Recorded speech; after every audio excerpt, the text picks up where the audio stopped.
Welcome to Not PMQs. We've got a situation happening in Poland that's taken a lot of attention. I wanted to start on that. Joining us just to speak about what's happening in Poland is Lindsey German. How are you doing? How are you doing, Lindsey? I'm fine, thanks, Crispin, apart from the ever more dangerous world that we're living in.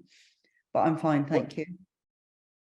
Great. I'll just get on to what's happening at the moment.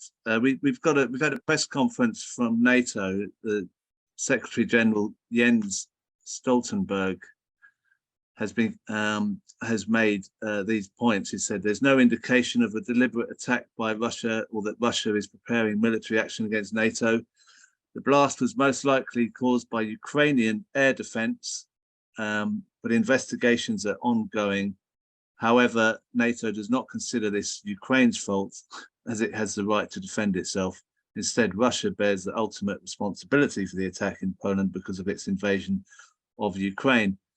This line that it's not Ukraine's fault that this missile was hit Poland has been reiterated in the House of Commons in the PMQs that's just happened, and this is what the exchange between Angela Rayner and Dominic Raab, who's standing in for. The government has rightly requested we establish the facts and avoid unhelpful speculation, so I understand that the Deputy Prime Minister might not be able to go further today, but does he agree that last night's events aside, the fact that Russia is launching missile attacks on Ukrainian civilian infrastructure whilst world leaders meet shows the utter contempt that Putin has for international order? The Prime Minister. Can I thank the Right Honourable Lady? I entirely agree with what she said. President Putin started this war, and whatever the determination made in relation to the events yesterday, they result, whether directly or indirectly, from the unlawful aggression perpetrated by the Russian government. And that's why the Prime Minister is out at the G20, rallying support, making sure we wean ourselves off energy dependence on Russia, making sure we we've got the energy supply from other parts of the world. And I agree with what she said 100%. So, Lindsey, both the main parties believe that Russia's to blame for this missile hitting Poland, even though they've admitted it probably isn't Russia, because Russia has invaded Ukraine. It doesn't look like any lessons have been learned about how this could escalate and how we could try and find a solution, does it? No, and I think this is the big question, really, because it's fairly clear now that they're admitting this is a Ukrainian missile, and it's an old Soviet time Russian missile, which was in the control of the Ukrainians. So it wasn't actually a Russian missile fired by Russia. It landed in Poland. The significance of this, as I'm sure your viewers know, is that Poland's a member of NATO, and if under Article 5, if a country is attacked, a NATO country is attacked, then other countries in NATO are supposed to go to its aid militarily. And that raises the question of a much, much bigger war. Now, that means that even the G20 leaders were very cautious yesterday, and they've all made it clear this wasn't a deliberate attack, even if it was a Russian attack. Now they're saying it wasn't even a Russian attack. It seems to me that this is the problem with this ongoing war, that as you have this war continuing, there's more and more possibility of accidents happening, as this clearly was a very unfortunate accident which killed 2 people in Poland, but that these can suddenly escalate into much, much bigger issues and can escalate into wider wars. And that's something I think we should all be very, very concerned about, and we should be calling for a ceasefire and peace as of now. Yeah, I just find that also the Labour position with the Tories is there's no difference whatsoever.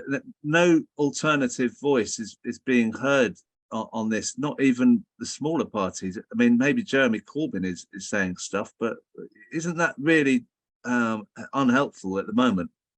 I think it's a very remarkable situation that in the British Parliament there is absolutely no dissent about what the British government policy is on Ukraine, apart from, as you say, from Jeremy Corbyn, from Claudia Webb, who's also a former Labour MP who's lost the whip, and from Sinn Féin, who don't take the Irish party, who don't take their seats in Parliament. Everybody else, the Greens, the Nationalists, the Tories, obviously, and as you say, Labour with Angela Rayner here, totally go along with this. Now, nobody supports Putin's invasion of Ukraine. Nobody that I know supports the indiscriminate firing of missiles at cities and at towns and at the civilian population, which is clearly what Putin has been doing. But at the same time, we should be saying the answer to this is not to pour more weapons in. And Ukraine now is saying they want F-15 and F-16 fighters to go in. They want a no-fly zone over Western Ukraine.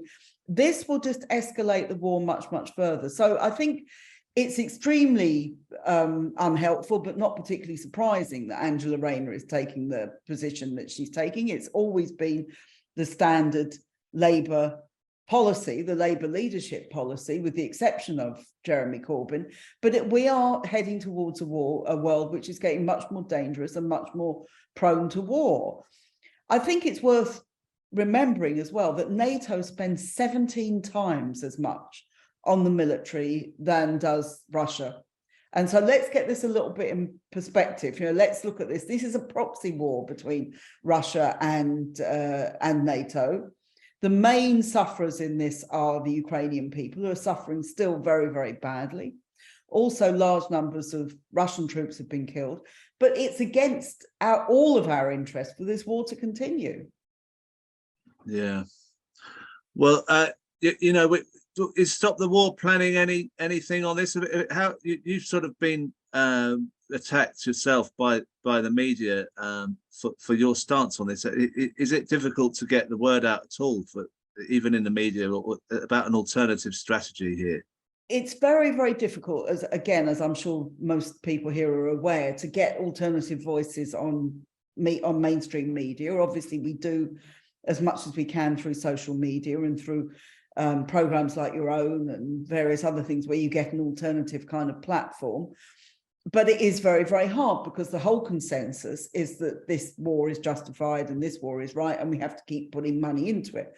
Tomorrow, we've got a budget coming, which is going to absolutely hit working class people very hard. But you can bet your life there will be a big increase over the next few years in so-called defence spending. So these are the kind of priorities we're seeing. And yes, I think it is tougher for Stop the War. Nonetheless, we know there are a lot of people in this country who agree with what we're saying. When we went on the People's Assembly demonstration 2 weeks ago, we were very interested at how many people supported our bloc, which was an anti-war and peace bloc, how many people are concerned about the war, how many people took our placards. So I think people are there, but definitely they're finding it, when you've got all the parliamentary parties speaking really with one voice, I think people find it quite hard to put an alternative, but we're doing our best to get that across.